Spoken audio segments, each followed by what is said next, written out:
난 참 운이 없던 아이였어. 아, 내가 아니라 내 주위가 불길하다는 게 맞지. 내가 초등학교에 다니고 있는 동안에도 주위에서 불길한 일이 자주 생기곤 했었거든. 아마 내가 교통사고를 당했을 때부터일 거야. 학교가 끝나고 집으로 가는 중 정말 운이 나쁘게도 어떤 노인이 몰던 차에 치였거든. 그나마 다행이었던 건 어디가 부서지고 망가진 건 아니고 머리를 조금 다친 것 뿐이었는데, 사고 후 며칠이 지나서야 의식을 찾게 되었고 몇 주 정도 입원을 하게 되었어. 그리고 내가 눈을 뜨고 얼마 지나지 않아 나와 비슷한 또래의 아이 하나를 보게 되었어. 조금 걸을 수 있을 때까지 회복이 되었을 때 엄마나 아빠가 매일 병원에 들러 산책을 시켜주셨어. 뭐 재활에 크게 의미는 없었고 병원에 누워있는 것보단 부모님과 원내를 돌아다니는 게 그저 좋았던 것 같아. 그런데 산책을 할 때면 한 아이가 눈에 들어왔었어. 가끔 병실 안에서 그 아이를 볼 수 있었는데, 문이 열린 병실을 힐끗 쳐다보았을 때면 환자복이라고 해야 하나? 망토라고 해야 하나? 뭐 그런 걸 입은 아이가 병실 침대 발치쯤에 서서는 뭔가를 가리키고 있었거든. 사실 정상적으로 보이진 않았지. 특이한 아이구나 정도라고 생각했을 뿐이니까. 근데 이게 병실뿐만이 아니었어. 병원 복도에서도 계단에서도 병원 어디를 가더라도 같은 차림의 그 아이를 계속 보게 되었거든. 그제서야 조금 이상하다는 걸 느끼기 시작한 거지. 엄마, 저 애 뭐 하는 애야? 난 손으로 가리키며 엄마에게 이렇게 물어봤지만 엄마나 아빠나 주위를 두루번거리면서 어떤 아이를 말하는 거냐고 오히려 되물으시더라. 그때 알게 된 거지. 저 아이 나한테만 보이는 아이구나. 그 사실을 알게 되자 밤이 되면 괜히 무서워지더라. 그래서 이불 속으로 들어가 불이 모두 꺼지게 되면 병실 밖으로 절대 나오지 않았어. 하지만 생리현상, 그걸 초등학생이 어떻게 참고 조절할 수 있겠어. 한밤중에 급하게 일어나 병실에 다른 환자들 깨지 않게 조용히 복도로 나오게 되었지. 복도는 무척이나 조용했고 천장에 어두운 불빛만 비추고 있었어. 그렇게 덜덜 떨면서 화장실까지 걸어갔지. 근데 화장실 앞에서 그 망토를 두른 아이를 만나게 되었어.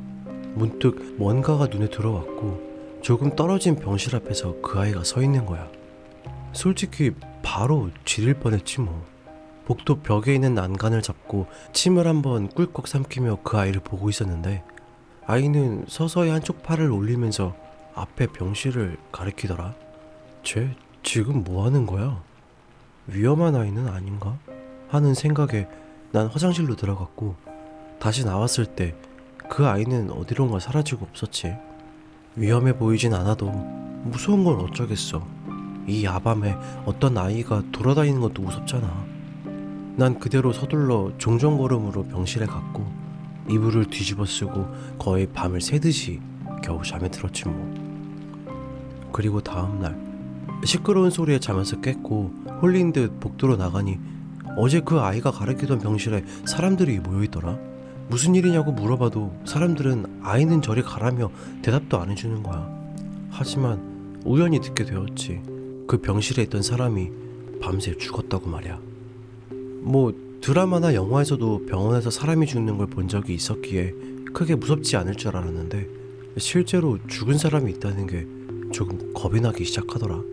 게다가 어제 그 아이가 가르치고 있었던 병실이니까.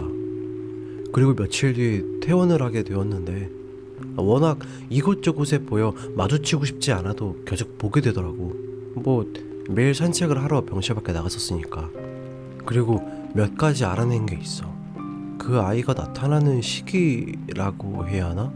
그 아이는 곧 죽을 사람 앞에 꼭 나타나곤 했어. 이전에 죽은 사람처럼 죽음이 다가온 사람들한테 나타나 손으로 가리켰거든. 또 곧 다칠 사람한테도 그 아이가 나타났어. 옆 병실에 어떤 아줌마를 보며 손가락질을 하고 있었는데, 환자가 아닌 사람을 왜 가리키는 거지 했는데 곧 사고가 나더라. 옥상 계단에서 몰래 담배를 피다가 굴러떨어져 다리를 크게 다쳤었거든. 그 외에도 죽을 사람, 다칠 사람 앞에 항상 그 아이가 나타났고 그것도 나만 볼 수 있었지.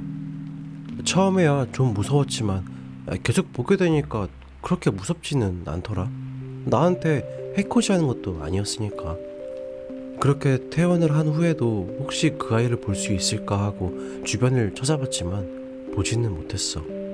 그리고 그 아이를 다시 보게 된 건 같은 반 친구 진성이의 옆에서였어. 진성이는 농구부였는데 꽤나 덩치가 큰 녀석이었거든. 근데 그 아이가 진성이 옆에 서 있는 거야. 학교가 끝나고 난 진성이를 몰래 따라갔어. 역시나 그 아이도 진성이를 따라가고 있었지. 진성이는 친구들과 횡단보도 앞에서 인사를 하고 돌아서더라. 하지만 못 본 거지. 신호등이 빨간색으로 변한 걸. 진성아! 나는 진성이를 크게 불렀고 급하게 멈춰선 진성이 앞으로 커다란 트럭이 지나가더라. 트럭이 지나가고 진성이는 그대로 바닥에 앉았고 소스라치게 놀란 얼굴이었어. 다행히 큰 부상은 없는 것 같았고 그 모습에 안도하는데 진성이 옆에 그 아이가 다시 보이기 시작했어. 그리고 처음으로 그 아이와 눈이 마주쳤어. 나를 노려보는 그 아이의 눈과. 적잖이 당황했고 무섭더라. 내가 무슨 짓을 한 거지? 그렇게 며칠이 지났고 평소처럼 거실에 누워 있었는데 난 곧 절망에 빠지게 되었어. 파랗게 질린 내 얼굴을 보고 괜찮은 거냐 하며 내 이마에 손을 얹으며 묻는 엄마의 뒤에 그 아이가 나타났거든. 난 그 아이에게서 눈을 뗄 수가 없었어. 이렇게 가까이서 본 건 처음이네. 그 아이의 얼굴은 무슨 약품에라도 녹은 것처럼 반 이상이 짓물러 있었고 그나마 남은 한쪽 눈과 콧등으로 찌푸리며 나를 노려봤어. 난 구토가 올라오더라고. 정말 흉측했거든 그 아이. 그리고 입처럼 보이는 게 쩍하고 벌리더니 따닥따닥 소리를 내며 이빨 부딪히는 소리를 내더니 나를 보며 시익하고 이빨을 드러내며 웃더라. 그러더니 나를 걱정해주고 있는 어머니의 등에 손가락으로 가리켰어. 그리고 내 정신은 그대로 날아갔지. 눈을 떴을 때에는 내 방 천장이 보였어. 심각한 고열이 났었다고 엄마가 그러시더라. 그리고는 죽처럼 넘기기 쉬운 걸 사온다며 나가시려는데 그 순간 난 그 아이의 미소가 떠올랐어. 그 아이의 소름 끼치는 얼굴과 함께 말이야. 그리고 난 벌떡 일어나 엄마한테 달라붙어 가지 말라고 울며불며 떼를 부렸어. 이렇게라도 해야 엄마가 안전할 것 같았거든. 거의 무릎까지 꿇어가며 제발 나가지 말라고 부탁하자 결국 엄마는 못 이기고 집에 있겠다고 하시더라. 그리고 안심이 되어서일까 다시 정신을 놓았어 난. 그리고 그날 저녁 아빠가 집에 들어오시자마자 무슨 일 없었냐고 첫마디를 꺼내줬어. 엄마는 무슨 일이냐며 물어보셨고 아빠가 하신 얘기는 또 나를 무섭게 하더라. 엄마가 나가시려는 그 시간 마트 앞에서 날치기 사건이 일어났었다고 해. 그런데 운이 나쁘게도 그 사람이 넘어지면서 뒤통수가 돌에 부딪혀 응급실로 실려갔다고 해. 그 이야기를 동네 아주머니들이 떠드는 소리를 들었고 항상 그 시간에 장을 보는 엄마가 걱정돼서 뛰어오셨다더라. 다행이다 라고 가족이 서로 안도하는데 난 또다시 그 아이를 보았어. 저만치 서서 또 나를 노려보는 듯한 그 아이를 말이야. 그리고 나도 그 아이를 온 힘을 다해 노려봤어. 그러자 그 아이는 점차 사라지기 시작하더니 한쪽 남은 눈을 마지막으로 사라지더라고. 그리곤 한동안 내 앞에 모습을 보이지 않았어. 지금도 보이냐고? 맞아.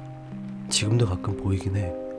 난 훌쩍 커버린 어른이 되었지만 아직도 어린 그 아이는 잊을만 할 때면 항상 다시 나타나 곧 불행이 닥칠 사람들을 손으로 가리키고 있어.